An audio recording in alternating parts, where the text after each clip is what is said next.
tournament as well. But it's time for game number 3, and I am really excited to see what happens because there's a lot at stake. We're going to be saying goodbye to Tiff here shortly. Tiff, you're going to get a little bit of a break. You're going to be able to watch some things from behind the scenes. Enigma and I are going to take over the cast for a couple games, so we'll see you in a little bit. Let's get into game number 3 though and see who takes it all in the third map. And Enigma, as we tune in with our last map winners here, I believe, with Oakley Boy, right, and Picnic, I mean, we gotta take a second to talk from a format perspective about what's at stake right now.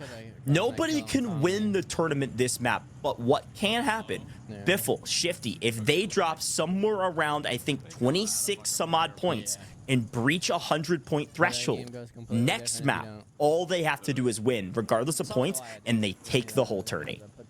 Yeah, absolutely. For anyone who is asking questions, and I believe that there are still plenty of people unsure about how this works, it is indeed a case of the team has to have broken 100 points before we load into the next game and then win. And that can end up with various situations where you end up on a lot of teams on match point.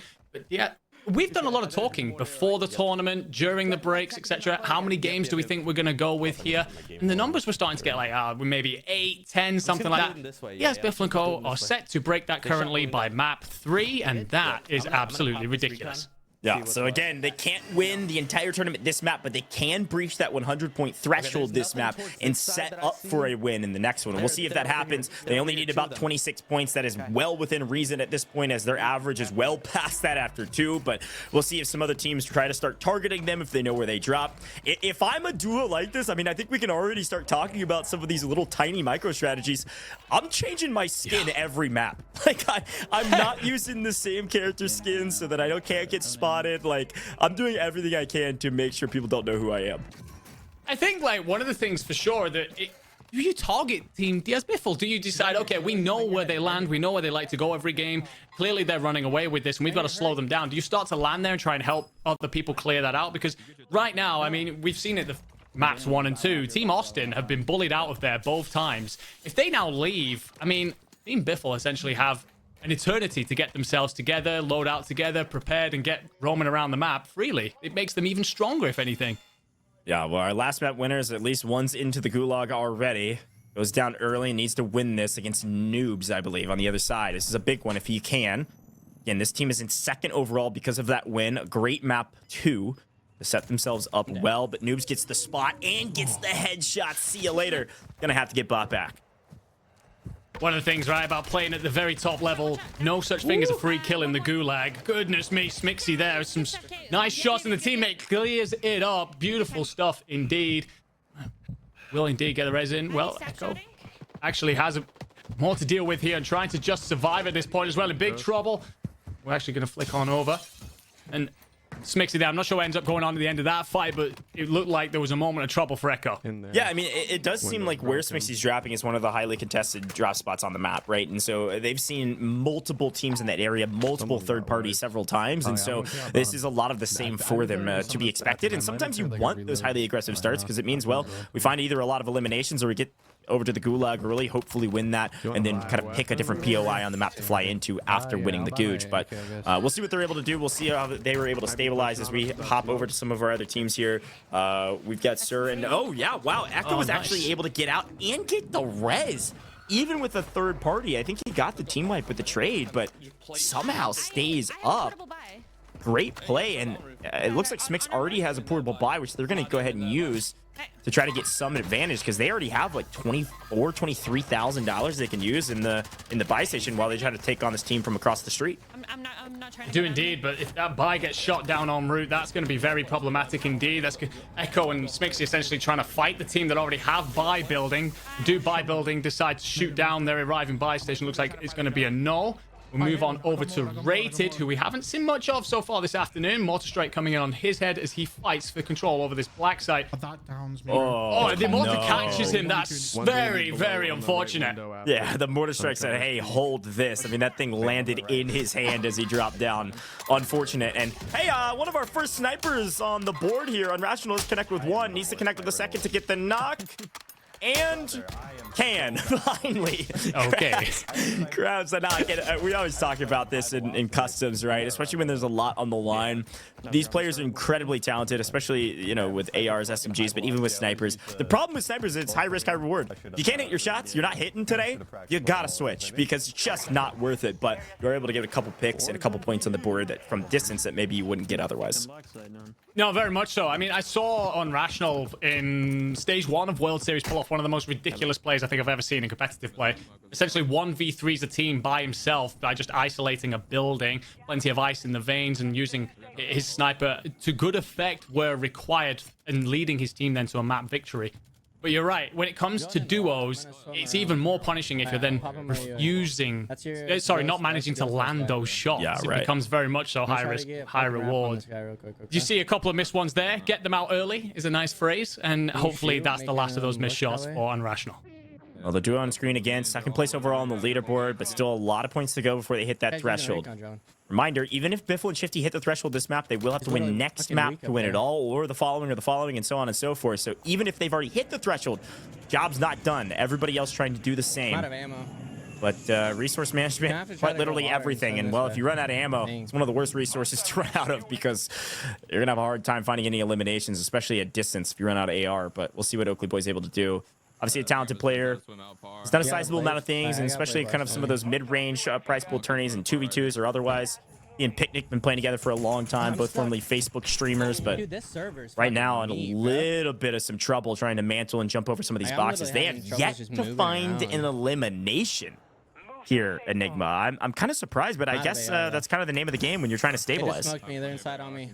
Yeah, it is, and I think Oak Boy's about to get pushed as well. Gonna need to slide some plates in from that armor box and hope the Picnic can get on over, who I'm assuming has no plates either because he's still sticking at 1.5 not filled. UAV was going to be called in, but Apathy and Slack. Now, this is a duo that, we're going to go back on over, and Picnic's in big trouble indeed, and they will indeed fall to Ebates and Shiesty, and it's a duo that we haven't seen too much of. But back on with Slack and Apathy, and the play that they made earlier, by the way, absolutely ridiculous in map 1. This CDL legends, essentially, Call of Duty legends who came on over to Warzone.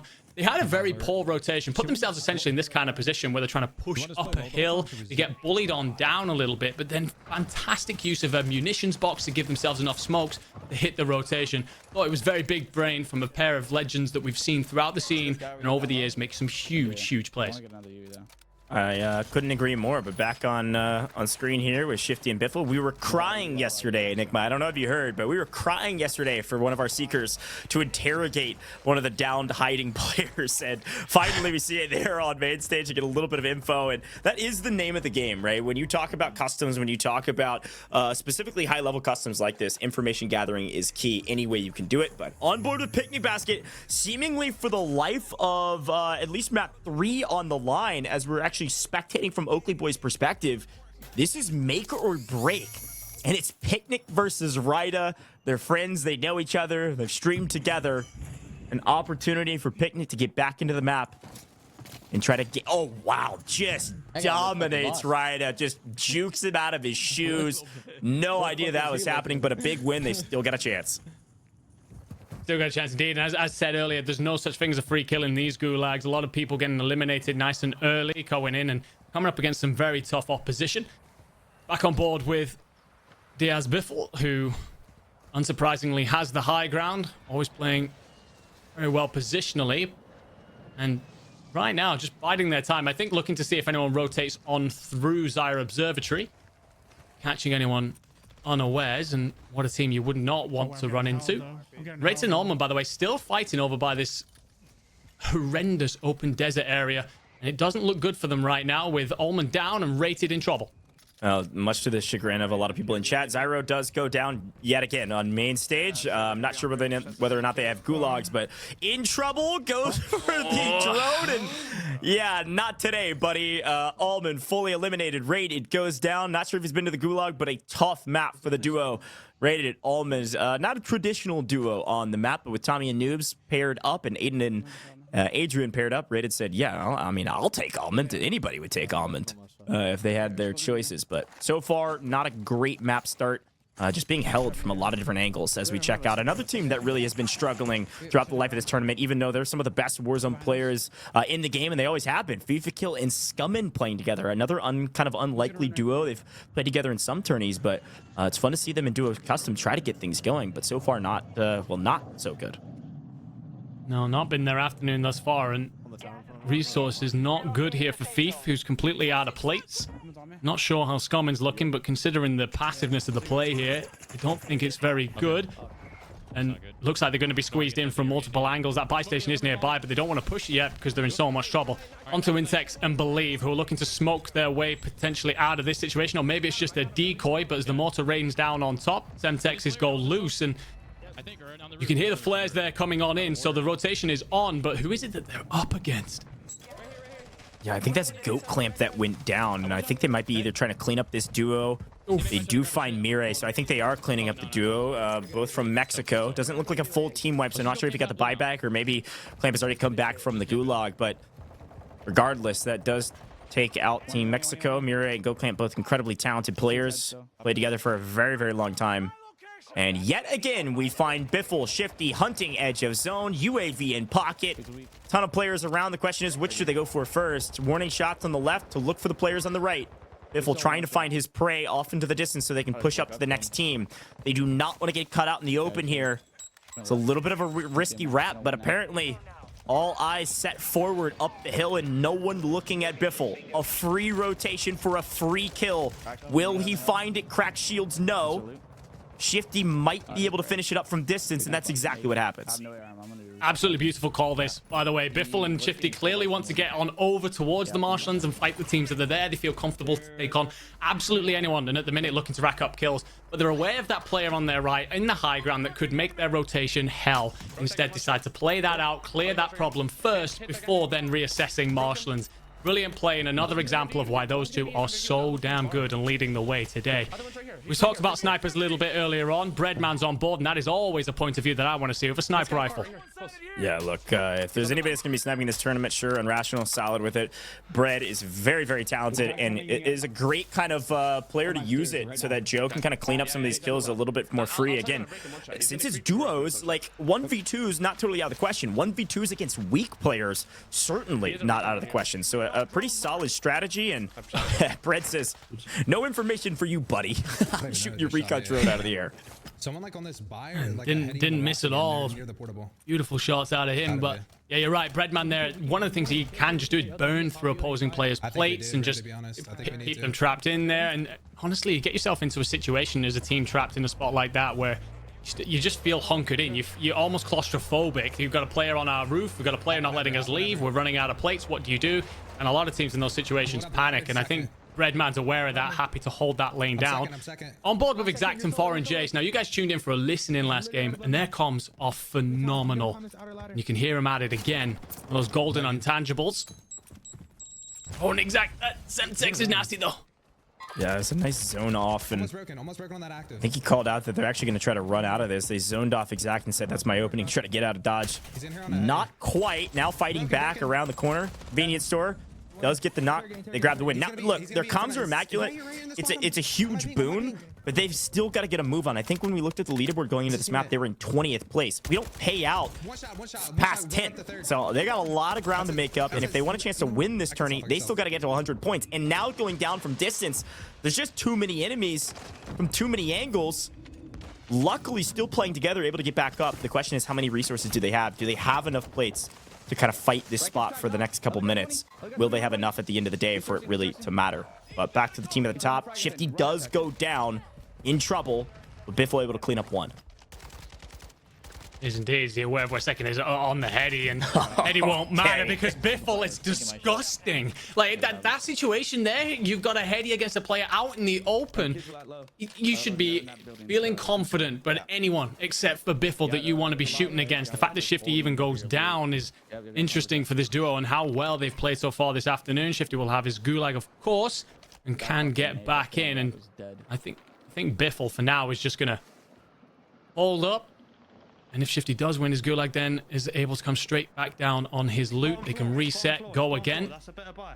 Another one of those moments where you just, so many teams will falter there. So many teams will fall, and that bit of individual quality sees them on through. Yeah, I think a lot of players would back up because they don't have cover there, right? And Diazbiffle says, no, I know I have health advantage. I can win this. I'm not going to miss my shots. But now, notably, by the way, I'm not sure how many Shifty has. They are playing together as a unit. Shifty could have 5, 6, who knows?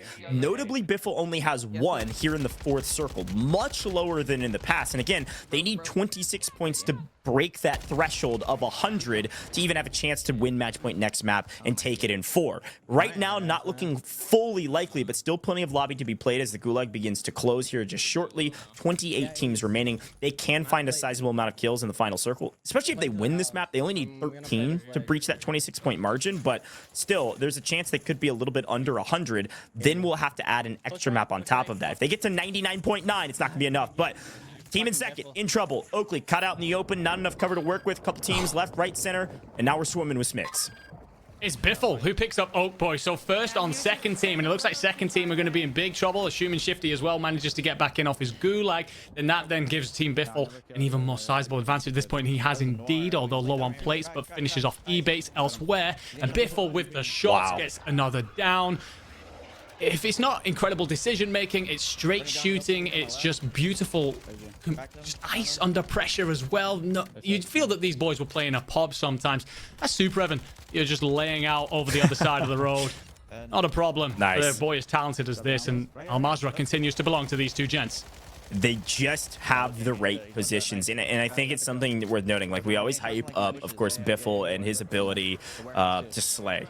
And we did it during World Series of Warzone, right? And but one of the things we noted during World Series of Warzone, and we can note again right now, is Shifty's ability to IGL. He was kind of morphed into that role with the trio of these two plus Sage, as all 3 were Slayers. We weren't sure whether or not they're really ever going to break out. With enough time and Shifty enough time in that role, they became a powerhouse that is quite literally the unstoppable force. No one could touch them, and seemingly that's still the case time and time again. We see these tourneys. We continue to hype them up for a very good reason, because right now this tournament is not even close, but hopefully somebody else can break into it and make it fairly competitive at the top. We will see. It is worth noting, by the way, that was a full team wipe on Picnic's team, who did get 27th overall. So our second place team, at least currently, is out of this map, which gives us a little bit more of an opening to creep up this leaderboard if you're a team like Team Joewo, or otherwise this may be 4th, 5th, 6th, etc. Plenty of opportunity indeed, and not one right now that FaZe Booyah is managing to take advantage of. You are still alive, but you have 0 kills. We spoke about it earlier. You're gonna need some of them if you want your placement multiplier to mean anything, and as a duo, they don't look too comfortable right now, and it looks like Biffle's run into someone in the bushes, and that's always a frustrating situation to come across, but reinforcement flares are plenty. I think Biffle had a couple on his body as well, so stacking those up, giving them opportunities to reset if they need it. Noobs and Tommy then get immorted. They do actually have a deployable buy on their roof as well, so a relatively unassailable position over here in what is known as the Juki spot, but Biffle's still in trouble, and I don't know how long you want to stick around here. Oh, my God. He's on. Is he even on 1 HP? I mean, that I was don't like, think so. That was like half an HP. How is he alive and gets all plates back in? Shifty in trouble, though. Man, this is a blender, yet somehow they're still up, and another flare has been found. They get him back into the lobby. A tough rotation, though, especially without a gas mask.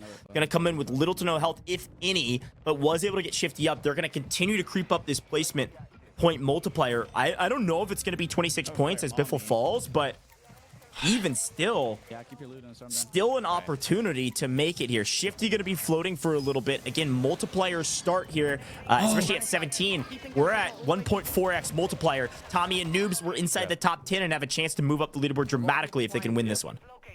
A ridiculous play there, potentially by Biffle, by the way. The call out that comes in as Biffle's crawling up towards the edge. He's calling out that he's got a reinforcement flare on his body, smokes it just before he goes down to allow Shifty to land on it to potentially buy him back in. Ridiculous composure in the moment like that. You were so far ahead in the tournament, and these boys are just walking through ridiculous high-level decisions like that. Now we go on board then with Booyah and Swagg, and there's a couple of kills. We said that they needed to hook them up, and what has gone from 0 from moments ago is 4 kills now for Booyah. This team's starting to heat up a little bit. Yeah, this is a bold strategy to go for the revive there without gas mask, and I think Booyah's banking on the fact that there's going to be one over here, and I think he might have been right, but it might have died right before he got there. I think we're going to see Booyah go down. Swagg barely might make it into the next zone. I'm not sure, but I think we're down to the final. I think we're on 11 teams, so just outside of the top 10 multiplier, which will be the 1.6. That's what you're looking for. There it is. You've achieved it. 4 and Jace exact. They were in 20th place going into this map and an opportunity to go massive. They take down OP Mark. That's another team wipe. Top 9 now, and look who's still alive on 1 HP with the pistol. Oh, he's still 1 alive. HP. Sean J goes down. Oh my God. Doesn't even blink. What is going on? How is he still alive? How are you still involved in this game? How are you we're talking top 3? At this point, I wouldn't put it past him to win the whole thing from right there. Intex locked up in a bathroom. Believe in the bathroom just across. Perhaps exchanging notes. Biffle's now looking for an opportunity to scrounge together some gear. Claymore, well, I mean, this boy can do absolutely anything with anything. Raining in shots from distance. Pistol and a dream. Needs one more place to make top 5. Somehow have scrambled out of the craziest situation to make top 5. It still might not be enough depending on their eliminations, but if Shifty has somewhere around like 7, 8, which is certainly possible, and you can make top 5, yes, Biffle gets top 5. That was his goal. 1.8x multiplier. The question is, how many eliminations do they have as a team? Did they hit match point? We don't know yet, but job's not finished for the rest of the teams on the map, and it's Believe, and it's Intex. Both still up on edge of gas with durables, trying to make a pathway for themselves into this next zone. Trying to find a way in this gas station. You can hear the call-outs. Whatever team is on top of there has a beautiful position to see this out, but the smoke grenades are going to cover. Believe in Intex up to the fence line, slipping, sliding, trying to find a way perhaps to some sort of safety. Instead, no, they want control of this roof, and they're going straight for it. He popped.